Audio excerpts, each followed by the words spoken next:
big swings, put your hand to the bat. Put me in the ring, you'll go out in a bag. Cause I sing what I mean and I bring it to the mad light. Ain't got time to kill, I got time to feel. I took the red pill, I know life's short so I wanna live real. But how's it supposed to feel? Bienvenidos a su programa La Especialista Responde. Yo soy Alessia Divari, soy sexóloga, terapeuta de pareja y consteladora familiar. Y me da muchísimo gusto estar contestando y atendiendo absolutamente todas sus dudas. Pero bueno, pues ya para que los entretengo más, vámonos a ver qué tanto nos están preguntando. ¿Es malo usar la pastilla el día siguiente seguido? Más allá de si es malo o bueno, la pregunta sería ¿por qué mejor no usar un método anticonceptivo de manera permanente? ¿Para qué usar la pastilla del día siguiente, que tiene una función muy particular, que es prevenirnos cuando tuvimos algún tipo de accidente o tuvimos algún tipo de agravio sexual? Pero si no, la realidad es que en el ideal de los casos, mejor cuidarse con un método de manera recurrente, como pueden ser, sí, las pastillas anticonceptivas, no las de emergencia, como pueden ser los parches, el anillo, las inyecciones, el dispositivo intrauterino. Hay muchísimos métodos que nos pueden ayudar a prevenirnos de embarazos no deseados. Si de pronto usas y abusas de la pastilla del día siguiente, sí puedes tener efectos secundarios nada agradables, empezando por unos cambios y unas cosas de estados de humor del terror que ni tú solita te vas a entender, ni vas a saber qué hacer ni cómo quitarte, un desajuste hormonal importante en el que tu ciclo se va a ver muy alterado y otra serie de afecciones que será importante preguntarle a tu ginecólogo o ginecóloga de confianza. Mejor acércate a tu médico y pregúntale cuál es el método anticonceptivo que él o ella te recomienda. No tengo problemas de disfunción eréctil, pero si tomo Viagra, ¿qué pasa? Lo que va a pasar es que tu cuerpo se empieza a acostumbrar a la pastilla y no es una dependencia fisiológica como tal, es una dependencia emocional. De pronto lo que va a pasar es que me voy a acostumbrar a la pastilla y entonces lo que voy a crear es una dependencia emocional en la que si no me tomo la pastilla siento que no voy a funcionar adecuadamente sexualmente hablando. Entonces si estás joven, si no necesitas la pastilla, ¿para qué te la tomas? Eso es seguirle dando una carga muy genitalizada a la sexualidad. La sexualidad no tiene por qué ser únicamente genitalización. Tenemos todo un cuerpo para sentir, tenemos toda la piel para gozar, para transmitirnos caricias, besos, apapachos, arrumacos. ¿Por qué centrarse en algo que ocupa el menos del 10% de tu cuerpo? El pene y las erecciones sí son importantes, no son lo único. Entonces, no tienes que ser un superhombre ni tener unas erecciones de 4 horas de corrido para satisfacer a tu pareja. Mejor aprende a gozar con todo el cuerpo y a disfrutar lo que sí hay y de las erecciones que sí tienes. Olvídate de la pastillita si no la necesitas. Mi bebé tiene erecciones. ¿Por qué?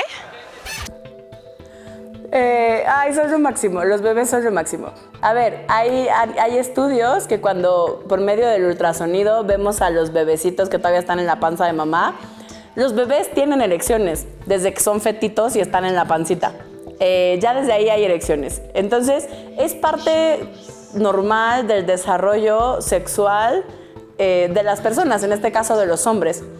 Todos los bebés tienen erecciones. Es una forma, las erecciones son una forma en la que el cuerpo está como evaluando que todo funciona adecuadamente. O sea, el sistema de erección es súper complejo, es como una bombita hidráulica, como complicadita. Entonces el cuerpo constantemente, por eso las erecciones matutinas de los hombres ya mayores, eso también para eso sirve, es la forma en la que el cuerpo tiene cuando estás dormido, de checar que todo sigue en orden y que tu cuerpo funcione adecuadamente.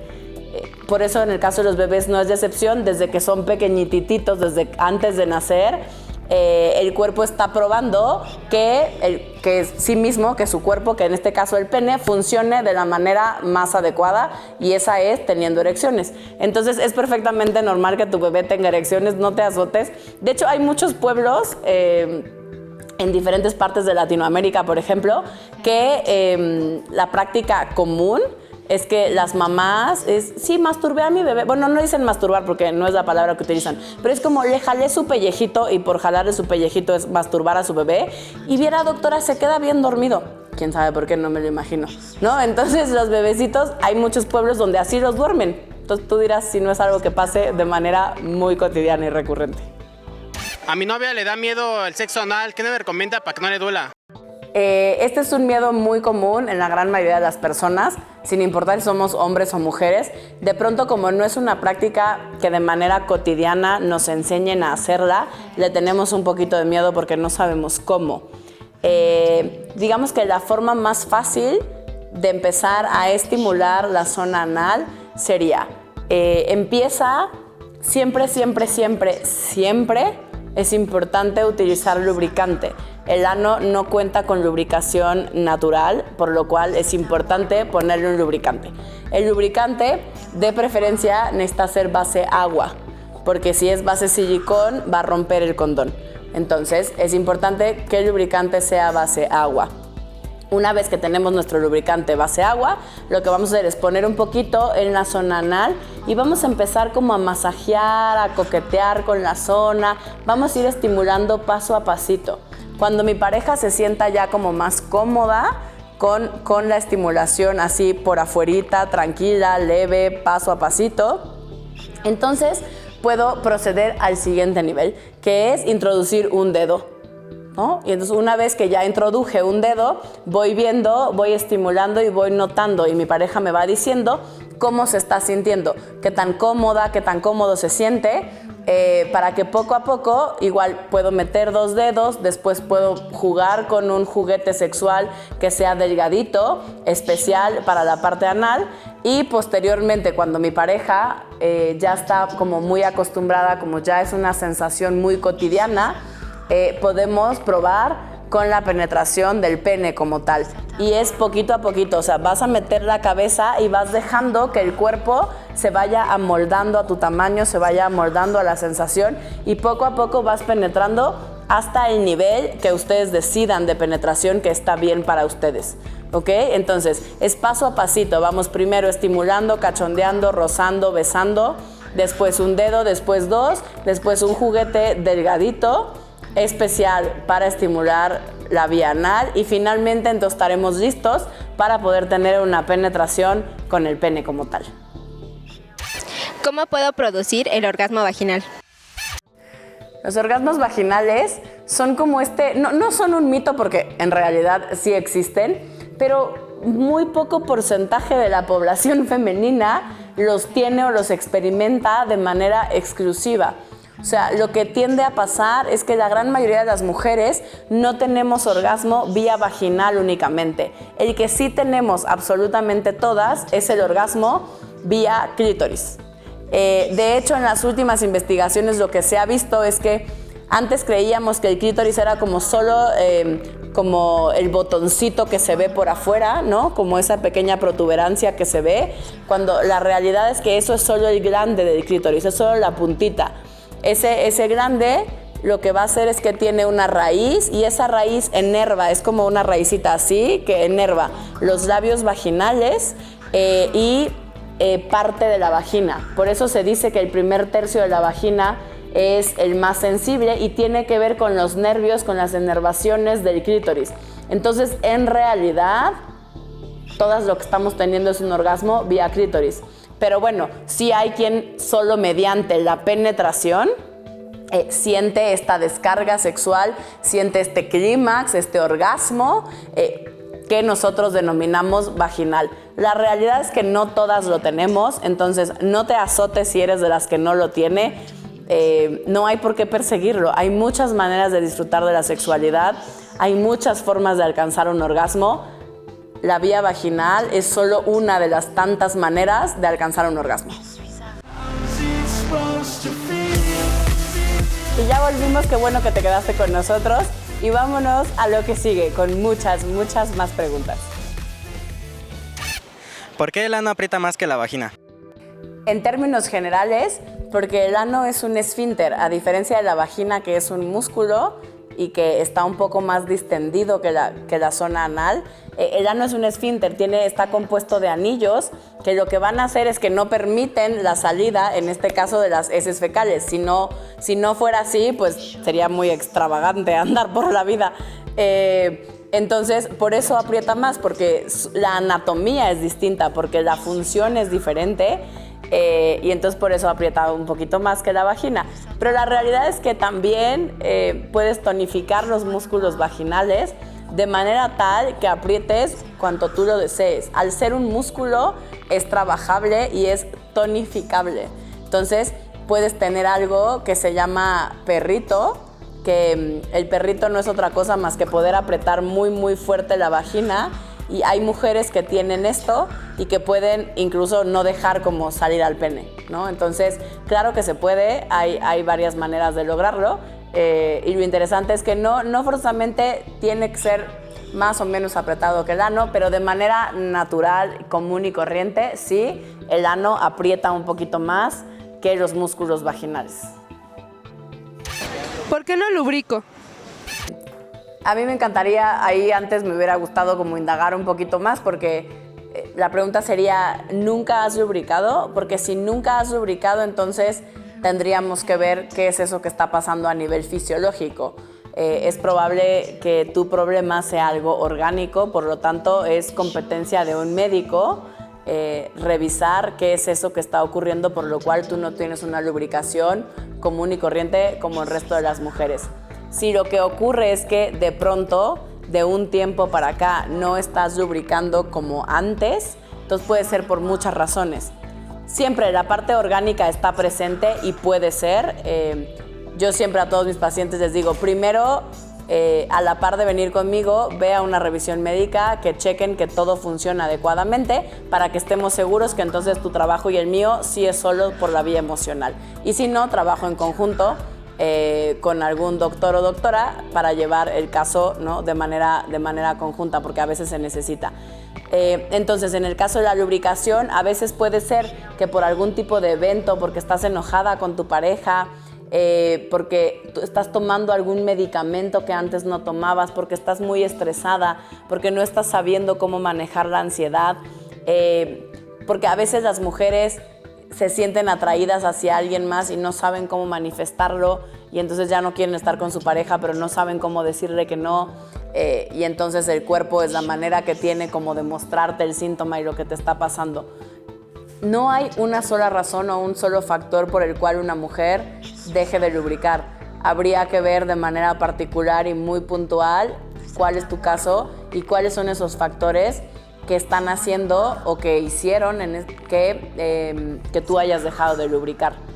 ¿Sí? Es importantísimo, insisto, que visites a tu médico para estar clara que no es algo orgánico. Si no es algo orgánico, entonces pide apoyo con un especialista solo para revisar qué es lo que está pasando.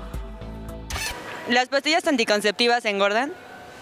Las pastillas anticonceptivas, más allá de engordar, sí hay a quien como efecto secundario le puede hacer como un pequeño desajuste hormonal, pero la realidad es que ya hay tantas opciones en cuanto a medicamentos, en cuanto a diferentes tipos de hormonas y de dosis, que de hecho hay muchas que te ayudan a conservar tu peso, que te dejan el cabello mucho más bonito, mucho más brilloso, ¿no? Que van en ayuda, como fisiológicamente hablando, de cómo te ves. No forzosamente las pastillas anticonceptivas te hacen engordar. Si estás teniendo ese efecto secundario, que a partir de que tomaste pastillas anticonceptivas notaste un aumento de peso, sería importante comentárselo a tu ginecólogo o ginecóloga con la que vas, la que te recomendó el tratamiento, y platicar con él o con ella y decirle que ese efecto secundario no te está gustando y te están sentando mal las pastillas, para que te las cambie o por otro tipo de hormona o por otra dosis o por una combinación de hormonas que tengan la misma función y que no te hagan tener ese efecto secundario que prácticamente casi a ninguna mujer nos gustaría tener. ¿Tener sexo en el embarazo afecta al bebé? No, tener sexo en el embarazo no afecta al bebé. No hay nada malo con tener sexo en el embarazo. Sí, no está recomendable, los sexólogos ni los médicos no recomendamos el sexo salvaje, pues, ¿no? Y a menos que haya una contraindicación médica, tú puedes tener relaciones sexuales a lo largo de los 9 meses que dura tu embarazo. Hasta el día que vas a parir, tú podrías tener relaciones sexuales. De hecho, muchos ginecólogos, muchos médicos recomiendan que particularmente el 9º mes no te bajes del guayabo, ¿no? O sea, estés como más sexual que de costumbre, porque las contracciones del orgasmo son de gran ayuda para que el bebé se vaya acomodando y para que tu útero vaya haciendo, ¿no? Aprendiendo a tener las contracciones que son necesarias al momento del parto. Entonces, no, de hecho, es recomendable tener relaciones sexuales durante el embarazo. Insisto, no de manera súper salvaje o muy agresiva o muy intensa, pero claro que con cariñito, paciencia, se puede tener relaciones sexuales. Hay posiciones que favorecen más que otras para que la pancita no estorbe y no te sientas incómoda. Y la única contraindicación en el embarazo es soplar adentro de la vagina. De ahí en fuera no hay ninguna contraindicación excepto las que tu médico te señale. ¿Cómo puedo hacer que mi orgasmo sea más intenso? Hay maneras de hacer que el orgasmo sea más intenso y tiene que ver en general con aprender a, los psicólogos le llaman como retrasar el placer, con no querer la gratificación inmediata.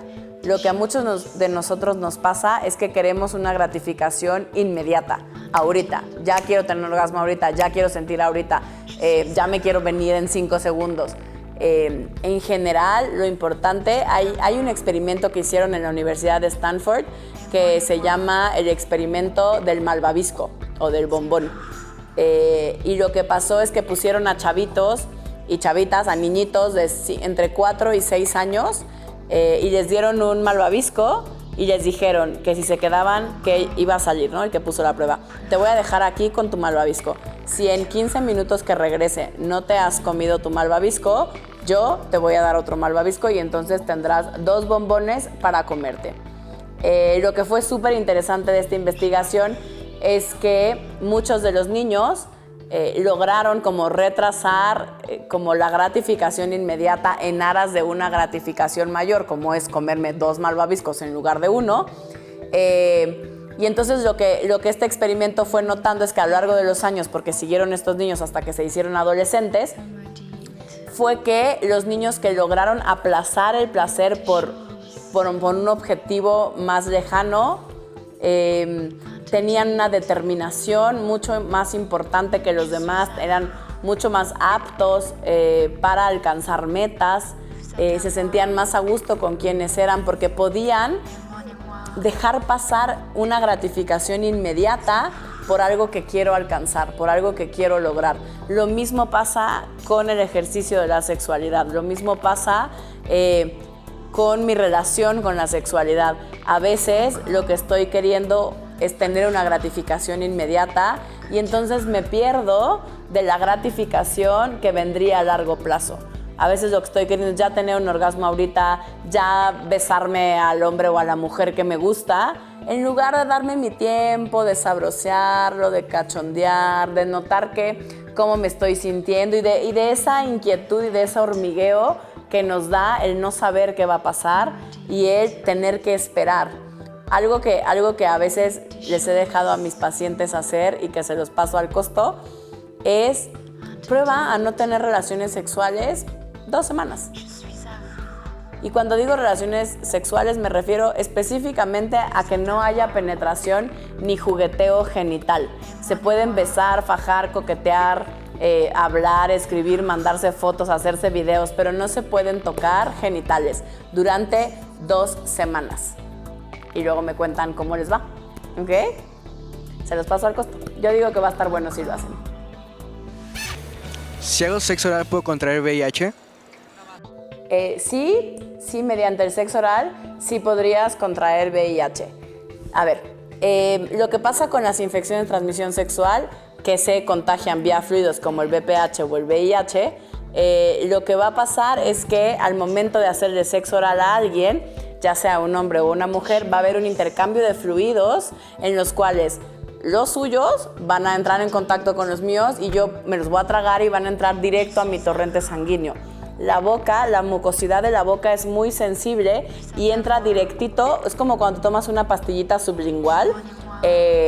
Son súper eficaces porque cuando te las pones abajo de la lengua, lo que pasa es que va directo al torrente sanguíneo. Lo mismo pasa con los fluidos. Cuando nos los tomamos, cuando nos los comemos, cuando estamos en contacto directo vía boca, lo que va a pasar es eso, es que me vuelvo como mucho más propensa a contraer una infección de transmisión sexual si es que esa persona está infectada con algo. Entonces sí es una posibilidad.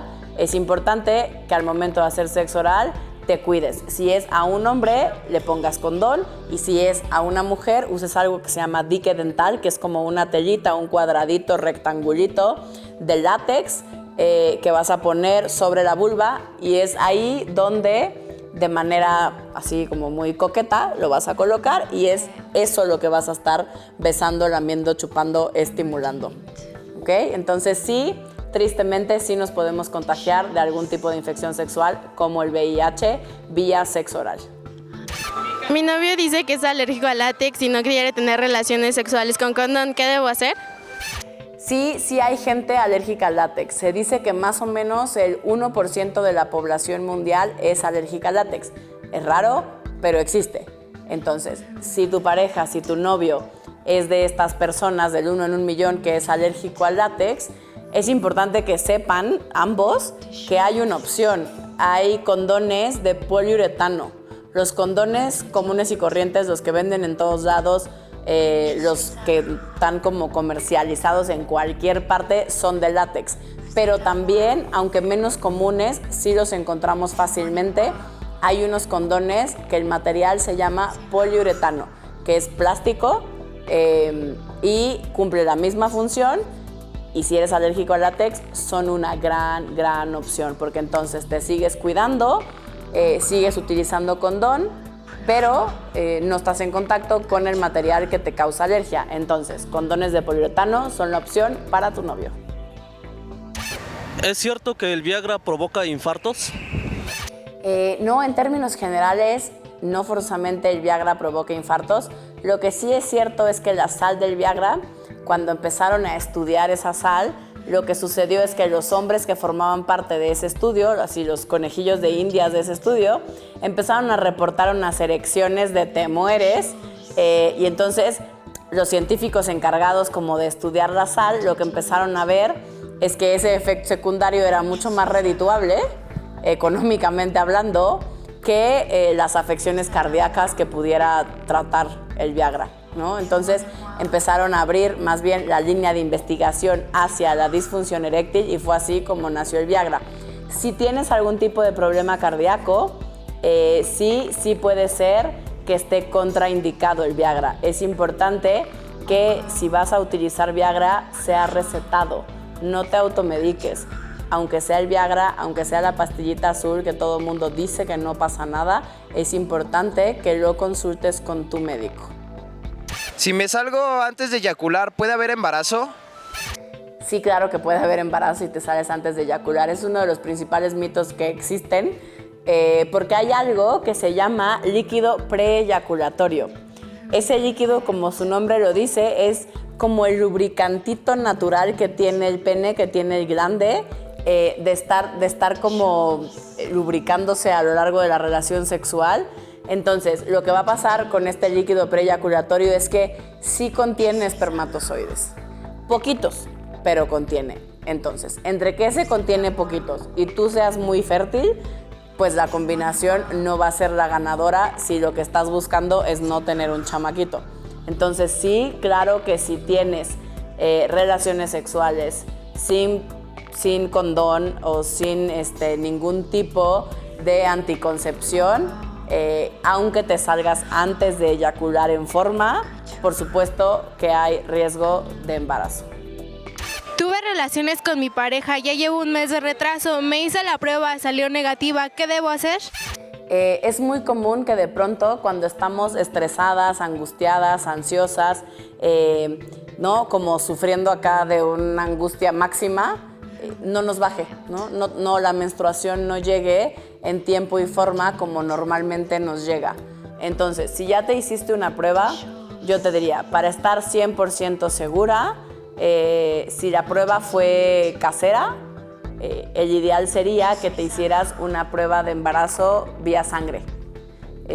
Porque esa es la única 100% segura. O hacerte un ultrasonido, porque ahí se ve si hay un huevito implantado, ¿no? Si hay un cigotito que ya se implantó en la matriz. Entonces, son las dos formas 100% seguras de saber si realmente estás embarazada. Lo más probable es que no, pero no vaya siendo el diablo y capaz que sí. Entonces, mejor hazte una prueba de sangre, estate completamente segura que no estás embarazada. Y probablemente en cuanto se te baje la ansiedad, tu menstruación regrese de manera regular. En la primera relación sexual, ¿todas las mujeres sangran? No, no todas las mujeres sangran en la primera relación sexual. Lo más común es que sí, y dicho sea de paso, además, no es como en las películas que solo sangras así un poquito ese día y esa vez en ese momento, sino que lo más común es que tengas un sangradito a lo largo de 2, 3, 4, hasta 10 días. Todavía entra dentro de lo normal, dentro de lo común que suceda. Entonces, si de pronto tuviste una relación sexual, fue tu primera vez y sangraste un poquito ese día, es probable que a lo largo de los días estés como teniendo gotitas de sangre. Eso es perfectamente natural. Y por otro lado, no todas las mujeres sangran. Hay mujeres que no sangran porque tienen algo, o porque no tienen himen, o porque tienen algo que se llama himen como flexible, que es un himen que se puede flexibilizar a tal grado que no importa que haya penetración, no se rompe. Entonces, también podría ser que tengas ese tipo de himen y entonces no importa la penetración, no se rompe. Hay mujeres que con su primer hijo vía natural rompen el himen, ¿no? Entonces, hay mujeres que no tienen himen. Entonces, no forzosamente vas a sangrar en tu primera relación sexual.